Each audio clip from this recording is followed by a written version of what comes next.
Latest on findings being published in a new book out today on the Shroud of Turin.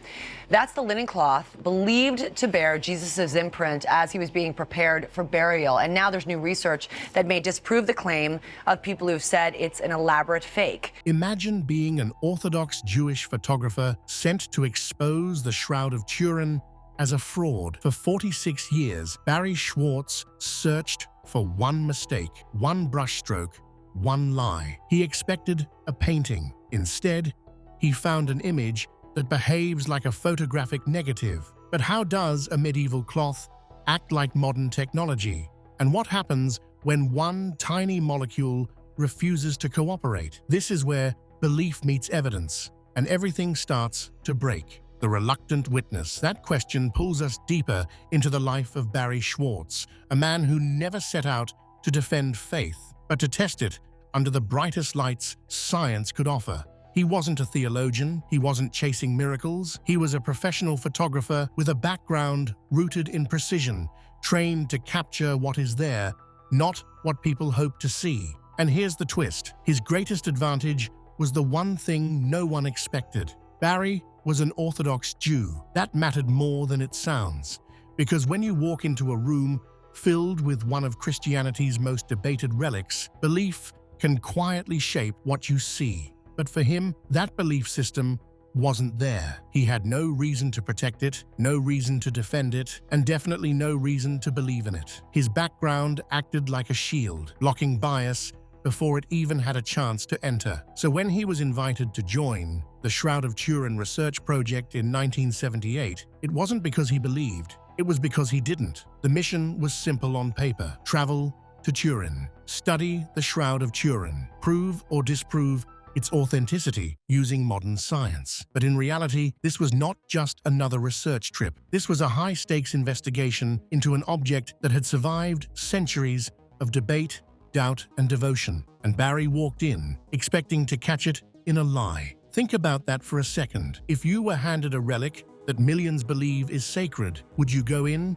trying to prove it wrong, or would you hesitate? Would you trust your training, or would history start whispering in your ear? Because Barrie didn't hesitate. The lab environment they built around the cloth felt like something out of a different world. This wasn't a quiet museum study. This was a full-scale scientific operation. Equipment from places like Los Alamos, technology designed for analyzing some of the most complex materials on Earth, was now focused on a piece of ancient linen. Cameras clicked, lights flooded the surface, instruments scanned every inch with surgical focus. But here's where things started to feel off. They weren't finding what they expected. No paint, no dye, no pigment. Every test that should have exposed a forgery came back empty. And Barrie, the man who had spent years trusting his lens above everything else, found himself staring at an image that refused to behave like any artwork ever studied. This wasn't how paintings worked. This wasn't how ink behaved.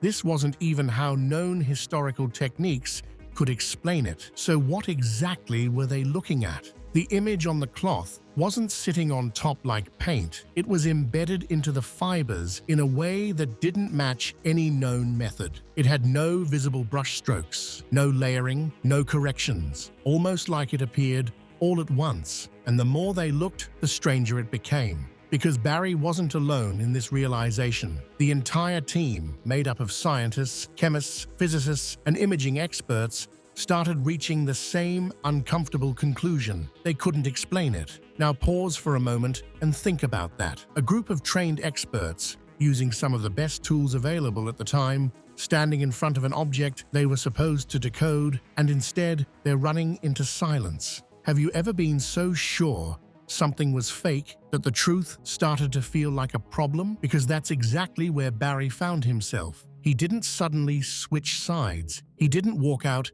declaring it a miracle. What changed was quieter and maybe more unsettling. The confidence he walked in with started to crack. And once doubt enters, it doesn't leave easily. Years turned into decades. What started as a project became a lifelong investigation. Barrie kept studying, kept documenting, kept asking questions that refused to settle into easy answers. And somewhere along that journey, the story stopped being about proving something wrong. It became about understanding something no one could fully explain. But if there were no paints, no dyes, no traditional methods behind the image, then how was it actually made? Because the next discovery didn't come from belief. It came from a machine that was never supposed to work on a piece of cloth, the 3D ghost in the machine. That machine had no business being part of this story. It wasn't designed for ancient cloth. It wasn't built for religious artifacts. It was a piece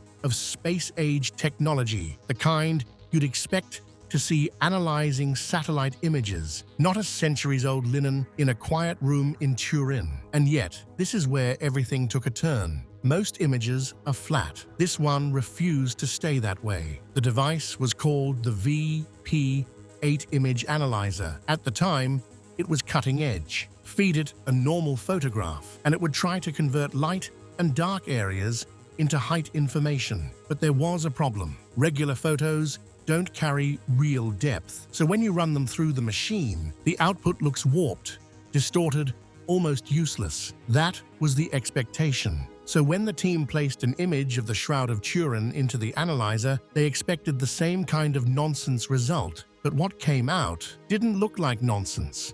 It looked like a human face, not a flat one, not a stretched one, but something with actual structure. Cheekbones rose, eye sockets sank, the nose projected forward in a way that made sense. Depth, real, measurable depth. And for a moment, the room went quiet. Because this wasn't supposed to happen. A painting cannot do that. A photograph cannot do that. Even modern images struggle to produce clean, 3D data without special processing. But this cloth, this silent piece of linen, was holding information that behaved like a topographic map. So the question hits you hard: how does a supposed medieval forgery store three-dimensional data centuries before computers even existed? From a technical photographer's point of view, this is where things became deeply uncomfortable for Barrie Schwortz. Because now, it wasn't just about what the image looked like, it was about how it existed. Barrie understood images. He knew how light interacts with surfaces. He knew what chemicals do, how pigments behave, how shadows fall. And this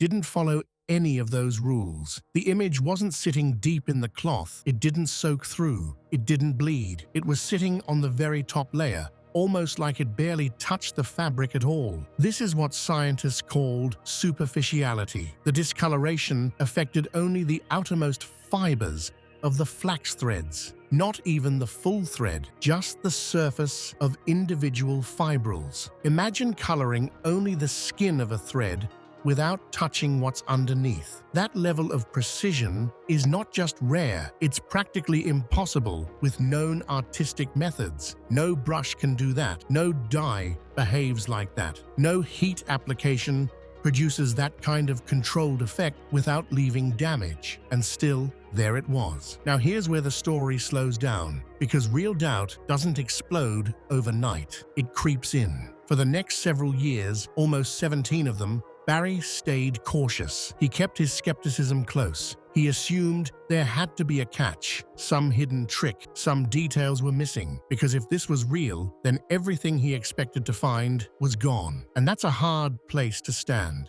Have you ever held onto an idea for so long that letting it go feels like losing a part of yourself? Because that's what this moment was. Not a sudden belief, but a slow erosion of certainty. The data kept pointing in the same direction. The image wasn't painted, it wasn't printed, it wasn't even formed in a way science could comfortably explain. And now, it wasn't just an image anymore. It was information, encoded, structured, waiting. So here's the question you can't ignore. Was this image made for the people of the past, or for someone in the future who would finally have the tools to see it properly? Because that's what it started to feel like. A message locked behind technology that didn't exist yet. And just when you think it can't get stranger, another detail refuses to stay quiet. The blood, not just present, but shockingly vivid. Because even with all this advanced imaging and 3D data, the blood looked fresh, almost too fresh, like it didn't belong to history at all. So why hadn't it aged the way it should? That question would lead them somewhere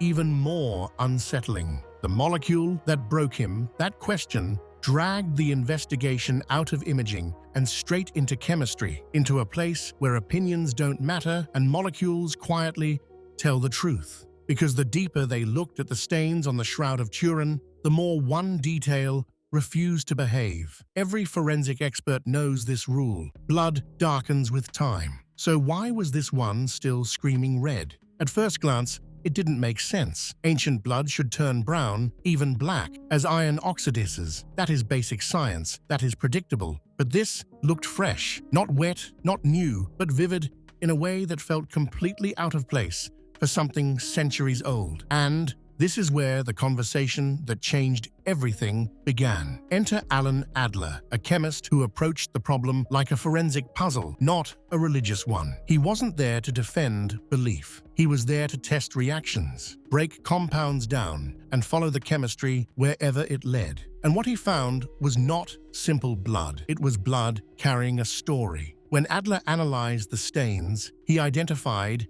hemoglobin, which confirmed it was real blood. But that alone wasn't the shock. The real twist came from something else mixed into it, something that shouldn't have been there in such high amounts: bilirubin. Now this is where things get very specific, but stay with it, because this is the moment everything shifts. Bilirubin is a compound your body produces when red blood cells break down. Normally, it's present in small amounts, but under extreme physical trauma, when the body is pushed beyond normal limits, something called hemolysis happens. Red blood cells rupture, they break apart, and when that happens on a massive scale, bilirubin levels spike, and that spike leaves a signature. Here's the part that hit hard. Bilirubin has a strange effect on blood. It can preserve that reddish color even over long periods, acting almost like a natural dye. So instead of turning dark like aged blood, it holds on to that brighter tone. So now the question changes completely. This wasn't just blood that didn't age properly. This was blood that behaved exactly like it came from someone who had been brutally beaten before death. Let that sink in. This is not random chemistry. This is a trauma signature. And for Barrie Schwortz, this is where the ground started to shift beneath him. Because up until now, he could still hold on to one idea. Maybe there was a trick. Maybe something they hadn't uncovered yet. But this wasn't about art anymore. This was biology. This was the human body reacting to extreme suffering in a way that leaves behind chemical evidence. Not symbolic, not artistic, real. So here's the question for you. Could a medieval artist have understood the liver chemistry of trauma well enough to fake this perfectly? Think about the timeline. We're talking about knowledge of hemolysis, bilirubin behavior, and blood chemistry that modern science only fully understood much later. And yet somehow this cloth reflects that process with uncomfortable accuracy. It doesn't just look right, it tests right. And that's a completely different level of problem. Because now you're not dealing with a clever forgery. You're dealing with something that aligns with real physiological events. Something that carries evidence of what happened to a body under extreme conditions. Or are we looking at a biological imprint, a snapshot of a real moment frozen in time? That question doesn't come with an easy answer. It sits there, heavy, waiting. For Barrie, this wasn't a dramatic conversion. It was quieter, more unsettling. The kind of realization that doesn't announce itself, but slowly rewrites how you see everything. The skepticism didn't vanish. It just lost its footing. Because once chemistry steps in and starts agreeing with the image, the room for doubt gets smaller, and the story gets harder to ignore. So if the biology checks out, if the chemistry aligns, then what does that mean for the man who spent 46 years trying to prove it wasn't real? Because at some point, the evidence stops being something you analyze and starts becoming something you have to face. The time-delayed message. The blood should have been dark by now. Almost black, lifeless, but it wasn't. It looked fresh, like the moment never ended. This is where everything starts to shift. Not slowly, not gently, but like a quiet crack forming in the middle of a belief you've held for years. Because any forensic expert will tell you the same thing. Blood does not stay red. Not for centuries. Not even close. Over time, it breaks down, oxidizes, and turns a deep brown or black. That is chemistry. That it is predictable. That is reliable. So why was this different? When the team began analyzing the stains more closely, the question stopped being philosophical and became chemical. What exactly was in that blood? That is when the name enters the story. Bilirubin. Now, this is not some random substance. Bilirubin is something your body produces when red blood cells break apart. It is part of a process called hemolysis. In simple terms, it means the blood cells are being destroyed faster than normal. And that only happens under one condition: severe trauma. We are talking about extreme physical stress, beating, torture, the kind of damage that pushes the body into emergency mode. When this happens, bilirubin levels in the blood spike. And here is the strange part. Bilirubin has a yellowish pigment, but when it mixes with blood under certain conditions, it can actually help preserve a reddish appearance far longer than expected. So, instead of fading into dark brown, the blood holds onto that red tone like it is refusing to age. That was the turning point. During a conversation with chemist Alan Adler, the explanation wasn't just theory anymore. It was measurable, testable, repeatable. The chemistry lined up with what they were seeing on the cloth. And for someone who had spent years assuming there had to be a trick, a hidden method, some artistic deception, this was different. This wasn't paint behaving oddly. This wasn't pigment playing games. This was a biological signature, a trauma signature, the kind that tells a story without words. And here is where it gets uncomfortable. If this level of detail is real, if the chemistry matches what happens inside a human body under extreme suffering, then the question changes completely. Not how was this made, but who went through this? Because now you are not just looking at an image. You are looking at evidence that behaves like it came from a real event. And that leads to a question that is hard to ignore. Could a medieval artist have understood this level of chemistry? Could they predict how bilirubin interacts with blood under trauma and recreate it in a way that would fool modern forensic testing? Or are we looking at something that was never meant to be faked at all? Something that carries its own proof inside it? Because if the image was strange, and the 3D data was impossible, this was precise, this was clinical, this was exact. And that is the moment where skepticism doesn't disappear, but it starts to bend. Because now, the evidence isn't just unusual, it is consistent. Consistent with a body that suffered, consistent with blood that behaved under extreme conditions, consistent with something that feels less like art and more like a record. And if the biology is real, if the chemistry holds, then we are no longer just studying cloth. We are standing in front of a moment that somehow left a trace strong enough to survive centuries. So the next question is, if all of this was real, what does that do to the man who spent 46 years trying to prove it wasn't? The final verdict. On June 21st, 2024, the man who spent decades questioning the mystery finally stepped out of it. After 46 years of study, analysis, and quiet resistance, Barrie Schwortz was no longer behind the camera. The observer had become part of the story. And what makes his ending so powerful is not what he believed, but what he refused to pretend. He never converted, not once. And that is exactly why people listened. Because his conclusion was not driven by faith, it was driven by evidence. He followed the data, even when it pushed him into uncomfortable territory, even when it challenged his own identity. That is rare. Most people bend the evidence to fit their worldview. He did the opposite. He bent his assumptions to fit the evidence. And in doing so, he left behind something bigger than an answer. He left a standard, a kind of intellectual honesty that feels almost extinct. Through his work, especially the archive he built and shared with the world, he made sure this mystery would never be locked away or controlled by a single voice. He turned the Shroud into an open case file, something anyone could study, question, and challenge. And maybe that is the real twist. Not just what the Shroud is, but what it demands from you. Because at some point, this stops being about cloth or chemistry or ancient history. It becomes personal. Does truth care what you believe before you find it? Or does it simply wait, patient, and silent until you are willing to face it. That is the moral test hidden inside this entire story. Follow the evidence wherever it leads, even if it takes you somewhere you never planned to go, even if it rewrites something inside you. Because in the end, that is what Barrie Schwortz did. Not perfectly, not dramatically, but honestly. And that might be more powerful